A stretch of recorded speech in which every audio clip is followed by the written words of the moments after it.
Light सच में कमाल की चीज है दोस्तों। ये बहुत तेज स्पीड से घूमती है।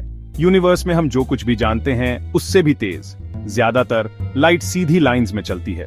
सोचो एक लेजर पॉइंटर की बीम हवा को काटते हुए, वो है लाइट का सीधा सीधा सफर। हम चीजों को इसलिए देखते हैं क्योंकि लाइट उनसे टकराकर बाउंस होती है, फिर वो लाइट हमारी शानदार आंखों में एंटर करती है। इसी तरह हम अपने आसपास की दुनिया को देखते हैं। साइंस। अब क्या होता है जब लाइट किसी चीज से टकराती है?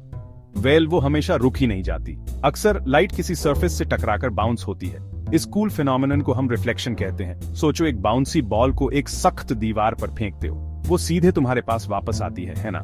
लाइट रेज भी उस बॉल की तरह ही बिहेव कर सकती हैं। स्मूथ शाइनी सर्फेसेस लाइट को रिफ्लेक्ट करने में सबसे अच्छे होते हैं, जैसे एक पॉलिश्ड मिरर या झील का ठहरा हुआ पानी। स्फेरिकल मिरर्स को सही से समझने के लिए हमें कुछ टर्म्स चाहिए। पहला है सेंटर ऑफ कर्वेचर। सोचो वो पूरा स्फीयर जिससे मिरर काटा गया था, उस इमेजिनरी स्फीयर का centre he centre of curvature है। फिर आता है प्रिंसिपल एक्सिस। ये एक स्पेशल सीधी लाइन है, ये मिरर के बिल्कुल बीच से गुजरती है और ये सेंटर ऑफ कर्वेचर से भी होकर जाती है।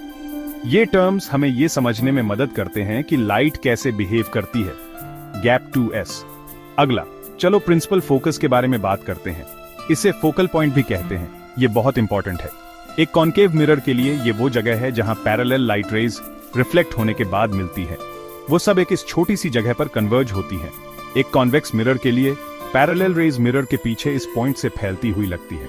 मिरर से इस प्रिंसिपल फोकस तक की दूरी फोकल लेंथ होती है। फोकल लेंथ जानना इमेजेस को प्रिडिक्ट करने के लिए बहुत जरूरी है। ये तुम्हें मिरर की पावर के बारे में बहुत कुछ बताता है। लाइट सिर्फ चीजों से टकराकर बाउंस ही नहीं होती, कभी कभी ये उनके आर पार भी चली जाती है।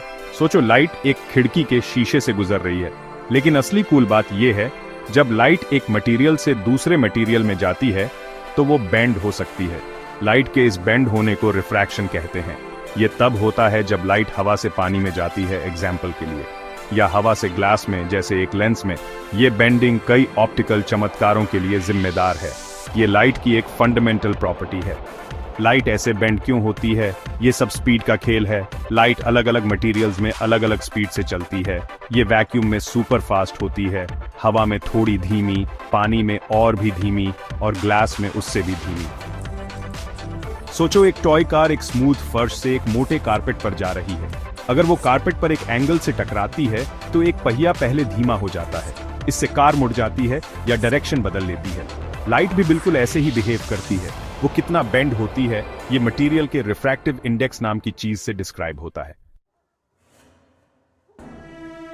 स्फेरिकल लेंसेज बिल्कुल मिरर्स की तरह इमेजेस बना सकते हैं। एक कॉन्वेक्स लेंस बीच में मोटा और किनारों पर पतला होता है। इसे कन्वर्जिंग लेंस भी कहते हैं क्योंकि ये पैरेलल लाइट रेज को अंदर की तरफ बेंड करता है। वो एक फोकल पॉइंट पर मिलती है। कॉन्वेक्स लेंसेज रियल इमेजेस बना सकते हैं। ये वो इमेजेस होती हैं जिन्हें स्क्रीन पर प्रोजेक्ट किया जा सकता है। एक कॉनकेव लेंस बीच में पतला और किनारों पर मोटा होता है।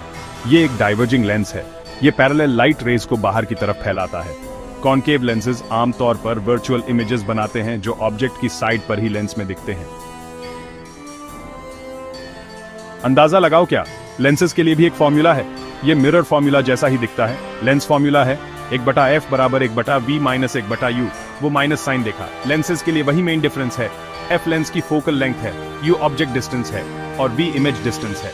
और हाँ, लेंसेज के लिए मैग्निफिकेशन भी होता है। ये हमें बताता है कि इमेज ऑब्जेक्ट के मुकाबले कितनी बड़ी या छोटी है। मैट हमें लेंसेज को परफेक्टली डिजाइन करने और समझने में मदद करता है।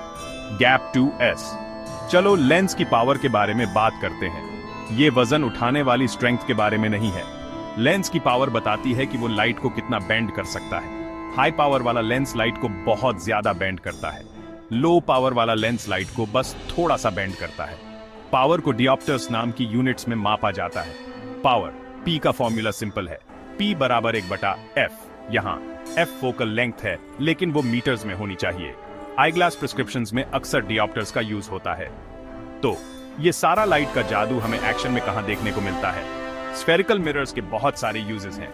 कॉनकेव मिरर्स कार की हेडलाइट्स में होते हैं ताकि स्ट्रॉन्ग बीम बन सके। डेंटिस्ट्स उन्हें तुम्हारे दांतों का मैग्निफाइड व्यू देखने के लिए यूज करते हैं। कन्वेक्स मिरर्स दुकानों में सिक्योरिटी मिरर्स के तौर पर यूज होते हैं ताकि वाइड व्यू मिल सके। और लेंसेज, वो तो हर जगह हैं। आई ग्लासेस और कॉन्टैक्ट लेंसेज नजर ठीक करते हैं। मैग्नीफाइंग ग्लासेस में कॉन्वेक्स लेंसेज यूज होते हैं। कैमरास, टेलीस्कोप्स और माइक्रोस्कोप्स सब कॉम्प्लेक्स लेंस सिस्टम्स पर डिपेंड करते हैं। रिफ्लेक्शन और रिफ्रैक्शन को समझना हमें दुनिया और उससे भी आगे देखने में मदद करता है।